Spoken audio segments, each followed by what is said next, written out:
Alright, in this video we are going to give you 34 tips that every new agency owner needs to know. So if you're a new agency owner, listen up. Tip number 1, do not start with high ticket. Ideally you want to start with 2 to 3 low ticket clients before you start charging high ticket. Low ticket clients are typically around $200, $300 or $400, maybe $500 a month. Do this for your first 2 to 3 clients and you will have a much faster success rate. Tip number 2 is do not start with ads. Ads are incredibly technical. They're really expensive for the business owner that you're working with, so it's a really hard sell. Also, so many businesses have been pitched ads in the past, so they have this banner blindness. As soon as you mention ads, their brain shut off. So this is so much harder to sell than other services like social media management and content creation as a beginner. Tip number 3, forget about your routine. You do not need a morning routine to have success in your agency or any business. So if you're currently doing cold showers, meditation, and 2 hours of activities before you do any work, please stop that and just go straight to work, and I guarantee you, you will get better results. Tip number 4 is do the appointment setting yourself. As a starting agency owner, you're going to need to take calls to close clients, but trying to delegate this early on is damn near impossible because it takes so much time to actually learn how to do it yourself, and if you try to delegate this early on, you're really going to struggle to see results with this. Tip number 5, you should also do sales yourself. We get a lot of people who work with us that want to outsource sales and hire salespeople from day one. This is just not feasible, it's not realistic. I took over 1,000 sales calls before I even thought about hiring a salesperson. Tip number 6 is sell the outcome, not the service. No one hires me because I can build up their social media. They hire me because if they have a social media, they can do better customer service, they can make more money, they can have more brand authority, and that's what people buy. They don't buy the service, they buy that outcome. Tip number 7 is serve, not sell. Now, so many people think that running an agency means doing sales, but the reality is that no one likes being sold to. But if you go into a conversation with the objective to serve your prospect or your client, rather than to sell them, you're actually going to make more money that way. Tip number 8 is to only outsource and hire contractors and freelancers when it hurts. Not when you want to or you feel like, you just don't want to do that thing anymore. Do it when it hurts. I made many mistakes and hired a lot of people too early on and wasted a lot of money. Tip number 9 is that you should have a rough idea of how you're going to do things, such as onboarding a client, taking payment, and getting your client set up so that you can serve them and get them results. You don't have to have every system and every software built out. Start with the basics, know a rough outline of what you got to do, and get to work. Tip number 10 is that people buy from people.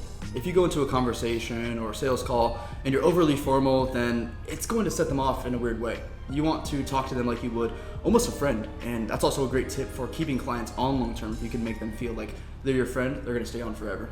To sign your first couple of clients and even to get to 10K a month, you do not need to be an expert. You simply need to know a little bit more than the business owner you're selling to. If you know more than them, you are an expert in their eyes. Tip number 12 is just start. Don't overcomplicate things. The reality is you have everything you need, and that procrastination is going to cost you big time. So just get out there, get started. One of the biggest tips, tip number 13, is to get accountability, support, and if you have the money, get mentorship. For the simple reason that most people who don't get results with their agency don't get results because they fall off. They don't stay consistent, they don't have accountability, and they cannot show up every day to do the work that they need to do to get results. If you just get into a program or hire a coach or find someone who's on this journey with you that you can be accountable with, you are going to shortcut your success. Tip number 14 is that so many people think they have problems in their business, but what they actually have are problems in their personal life that are showing up in their business. You need to focus on your personal development before you start an agency because you're the sole driver for success when you're starting out. You're probably not going to have a team right off the bat, so it's important to make sure that you're consistent, you're efficient, you're effective right from the get-go. Tip number 15 is to keep things incredibly simple in your business. Do not overcomplicate things, and as we mentioned before, you don't need every software or system set up. Start with the basics, simple scales, complex fails. Tip number 16 is to make sure your outreach is unique. Copy and paste outreach does not work as well as outreach that is personalized, and that's how my outreach strategy works. That's how so many people in the 6-Figure Accelerator program do their outreach, is they have something that's just a little bit different. It's something people haven't seen before, and it always gets their attention, gets them on calls, and helps them close more clients. Tip number 17 is to measure everything that you're doing in your business. What gets measured gets improved. If you don't measure things, you don't know what's the problem. You might say, hey, I'm doing outreach, I'm not getting results, this outreach doesn't work, or this niche is broken. That is incorrect. You need to look at the data, the numbers, and figure out what part of the outreach is broken. What part of the niche is not responding to your message? That's where you need to look, and again, measure. So always remember, always measure, and you will get improvements. Tip number 18 is you need to know whether you need information or execution. I always got so caught up in when I get stuck, I go and read a book or I buy a course, and really what I just needed to do was take more action. So figure out right now, do you need to know more or do you need to do more?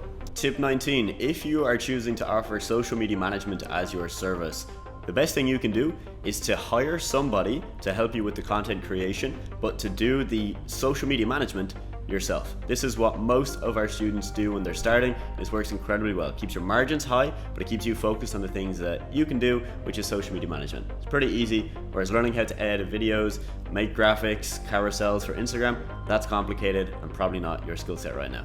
Tip number 20 is to document everything you're doing, not from day 100, but from day one.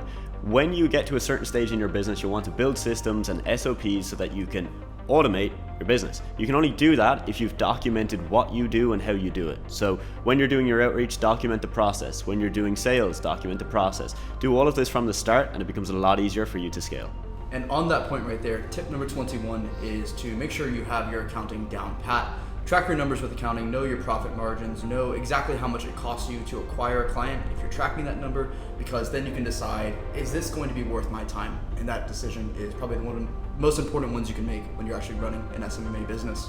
Tip number 22 is that you should focus on retention, not acquisition, right? It's easier to keep a client on long term and make money that way than to go out and find new clients. So once you have a client on long term, that's when you need to focus on, let me try again. Okay. Tip number 22 is that retention beats acquisition. Now, if you already have a client on board, it's a lot easier to make money from that client and keep them on long term than it is to go out and find new clients. So as soon as you start closing clients, it's really important to make sure that you have some sort of process or a high quality service delivery to keep them on for a very long time, because that's how you'll make more money. Tip 23 is to focus on consistency, not intensity. So if you're the type of person that sits down for 3 days a week and you work 10 hours a day, I can guarantee you'll probably get less results than the person that sits down for maybe 5-6 days a week and does 2 hours of dedicated work each day.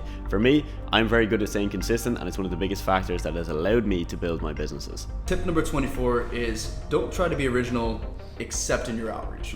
So many agency owners, they want to create something new and they want to go and try this new thing, but the reality is there probably is a path paved already, and some of the best entrepreneurs just copy ideas. That's the reality of it. So outreach you need to be original with, but with pretty much everything else, onboarding, with your sales, with your systems, there's a lot you can learn from others. All right, hang on with us. We're nearly getting to the end of the list. Tip number 25 is that you can never give away too much value. Oftentimes students ask us, Adam, Ty, I've built out a case study, I've given away loads of tips, loads of strategies, is this too much? Will they think they can do it themselves and not want to hire me? This is rarely the case. In most cases, you giving more value just positions you in a way better position, right? Because you are, again, showing up more than all the other people that are trying to sell them. If you can just give more value, again, going back to what we said earlier, serve, not sell, you will actually close more deals and make more money. Tip number 26 is to push for more referrals and push for testimonials. Once you already have a few clients on board, you can actually have this very passive churn of clients where maybe on a month you can get 1-2 new clients very easily just from your clients referring you or getting testimonials from them. So don't be afraid to ask for those testimonials, don't be afraid to ask for referrals, and maybe even look into building out a referral scheme to actually encourage your clients to go out and share your service with their friends. Tip or point number 27 is that there is no best niche. Simple as. Tip number 28 is to pick a long-term niche and service combination. So many times people get caught up in the shiny object syndrome, maybe going after like TikTok ads or whatever the new hot thing is, and there can be results to be had there, but the reality is that, again, there's probably a tried and tested model already. Tip number 29 is to look into outreach on Upwork if you're struggling to get leads through other platforms. Upwork is very easy as a beginner to get on and compete with other freelancers. Although the clients tend to be a bit lower ticket, they are very easy to close relative to cold outreach. Alright guys, tip number 30 is to not start with systems and softwares. Like we previously mentioned, start with the basics, know what you gotta do, skip the systems, skip the softwares, just make it happen. Put in the hustle, put in the time, build the systems later. Tip number Tip number 31 for any of you that are working with a business partner, a coach or a mentor, or if you have an accountability partner, is to make sure that when you are going to that person for support, that you find a problem, you ask them a question that's going to help you solve the problem, you implement on whatever they've told you, right, on their advice, and then stay consistent, and then you get results. This is the exact model that most of our most successful students use when working with ourselves. That's what they do. Find a problem, ask us for answers, implement on our answers, stay consistent with that, and then they get results. Instead of asking us 10 questions all at once, they'll ask one very detailed question, implement and work on that, and then they get results. Tip number 32 is don't compare yourself to others. When you're just getting started, you need to focus on getting your first client. Don't watch someone else who's getting their 10th, 20th, 30th client. Focus on yourself, get your first client, get your first few clients on board, and go from there. Okay, second last tip of the day, tip number 33. Look, let's be honest. You have absolutely everything that you need right now to get started. You have the info, you probably have the tips, and like Ty mentioned, if you don't have the info, for whatever reason, you need to then get the info and then get started. But if you do have the info, you need to get started. Tip 34, aka the bonus tip, is to check out @AdamWalsh on Instagram for more tips, advice, and just inspiration on scaling your SMMA business to 6 figures. Thank you guys for watching, and if you do want to join the 6-Figure Accelerator program, our mentorship program, link to that is going to be down below in the description of this video. We would love to work with you, and we'll see you soon.